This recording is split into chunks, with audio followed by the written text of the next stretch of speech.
Oke, selamat pagi. Untuk pertemuan kali ini kita akan membahas tentang sistem kontrol tertutup Gitu. dan terbuka. Oke.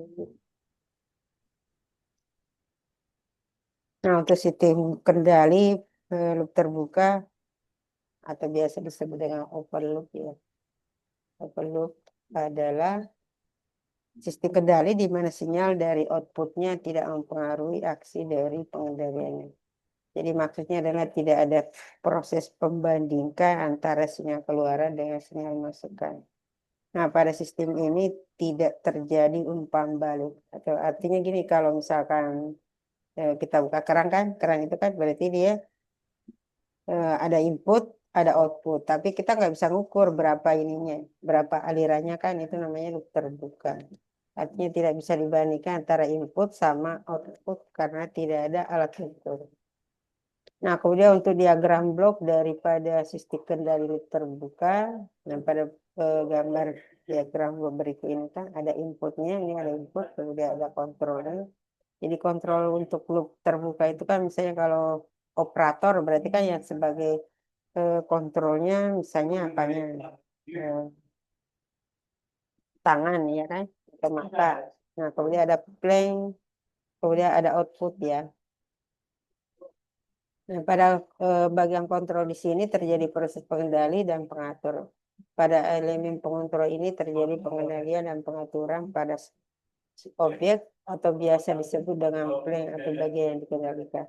Nah, selanjutnya plan tersebut akan diteruskan untuk menghasilkan sinyal keluaran atau output. Ya. Jadi kalau misalnya tadi contoh yang paling sederhana juga, misalnya yang masuk loop terbuka itu adalah eh, mesin cuci. Mesin cuci itu kan masukin pakaian kotor, nanti keluarnya juga kita nggak bisa mengetahui ya berapa yang tingkat kebersihan. Oke, kemudian nah ini contoh daripada eh, loop terbuka adalah sepeda motor, kemudian ada mesin cuci ya kan mesin cuci, kemudian lampu lalu lintas. Nah kalau sepeda motor itu sebetulnya kan ada alat ukurnya, tapi ya nggak bisa dibandingkan ya. Artinya pada saat kita mendarat kan putarannya nggak bisa kebaca. Yang kebaca itu kan misalnya kecepatannya ya. Nah itu kan jadi nggak bisa dibandingkan. Nah untuk sistem loop tertutup ya atau biasa disebut dengan closed loop control adalah sistem kendali di mana sinyal keluarannya itu sangat berpengaruh dengan aksi pengendalian. Nah ini kita bisa lihat ini ada input sebagai referensi, kemudian ada apa tuh namanya error, kemudian ada kontrolnya, terus ada outputnya ya. Nah ini ada sinyal feedback. Ya. Kalau misalnya kalau ini banyak contohnya, misalnya eh, apa tuh namanya? Kalau di kapal kan ada inputnya misalnya apa bahan bakar, outputnya apa? Berarti kan ada putaran, tapi putarannya itu kan bisa kecapai. Nah ini juga contoh sederhana, misalnya alat ukur voltmeter, ini ada orangnya ya, melakukan observasi kesalahan, teknisi melakukan koreksi nilai, jadi ada steam, terus ada turbin, terus ada generator. Nah, untuk mengetahuinya kan harus pakai voltmeter secara manual. Nah, dengan menggunakan penglihatannya, seorang teknisi melakukan observasi terhadap alat ukur voltmeter untuk mengetahui berapa nilai tegangan dari keluaran generator tersebut. Jadi untuk mengetahuinya, karena secara manual ya, berarti kan menggunakan alat manual juga. Nah, sebagai kontrolnya ini adalah mata operatornya. Ya. Kemudian nah ini juga bisa dilihat di sini untuk open loop, ini untuk closed loop. Ya.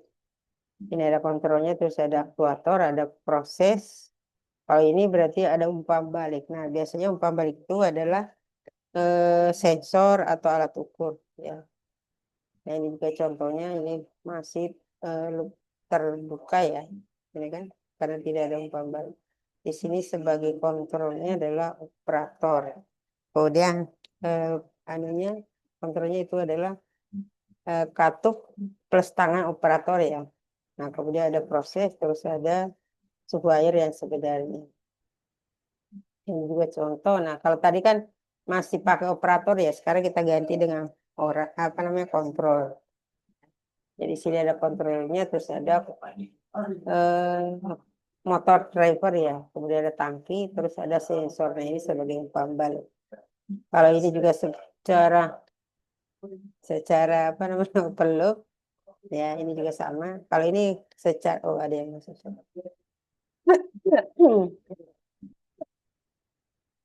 Nah, kemudian untuk yang ini, ya ini bisa lihat kan, ini ada komparator, kemudian ada kontrolnya, terus ada motor, proses, kemudian ada sensor. Nah, ini menggunakan ultrasonik.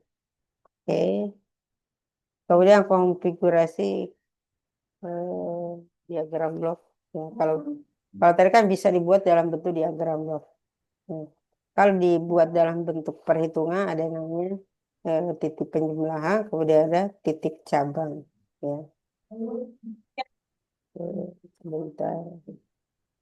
Nah, kemudian ini kita bisa lihat yang pertama ada referensi, ya, kemudian ada error, elemen kendali, terus ada koreksi, terus ada sistem yang diatur, baru ada feedback. Ya. Nah, ini untuk yang secara seri, hubungan seri, tapi ini untuk open loop. Ya. Dari satu jadi dua, ada X, kemudian ada G1 proses pertama, ada kedua, terus ada keluar. Nah, untuk mengetahui Y-nya berarti G2 kali G1 kali X ya. Oke. Nah, kemudian ini ada dua, sekarang dibuat sederhana menjadi satu blok diagram ya. Ya kan? Nah, ini sama dengan kedua kali G1 kali X. Oke. Nah, ini contoh. Ini udah ada apa namanya? Ini ada paralel, ini paralel ya. Plus plus ini paralel. Kalau ini dijumlahkan menjadi dia seri di sini nih, ya kan? G2 tambah G3, ini paralel ya. Nah, kemudian ini ada, kalau dibuat seri berarti G1 kali nih, G1 nih, ya. Selanjutnya G1 kali G2 dalam kurung ya, tambah G3. Nah, kemudian ini umpam baliknya H1 tetap. Oke, baru kita pakai rumus. Kita lihat rumus dulu. Ini, ya. Ini untuk loop tertutup ya. Nah, rumusnya ada G, ada H umpam baliknya. Berarti untuk terakhirnya ini, untuk keluarannya ya. Yang ini dulu. Keluarannya berarti G kali R per 1 ditambah G kali H. Kalau di sini plus, ini minus, berarti di sini plus ya. Oke. Nah, kemudian untuk fungsi alih atau fungsi transfer itu sama dengan G per G1 ditambah G kali H. R-nya kan nih, C per R, berarti keluaran dibagi masukan. Nah, itulah apa namanya? Fungsi alih atau istilahnya fungsi transfer. Oke, ada pertanyaan mungkin silakan.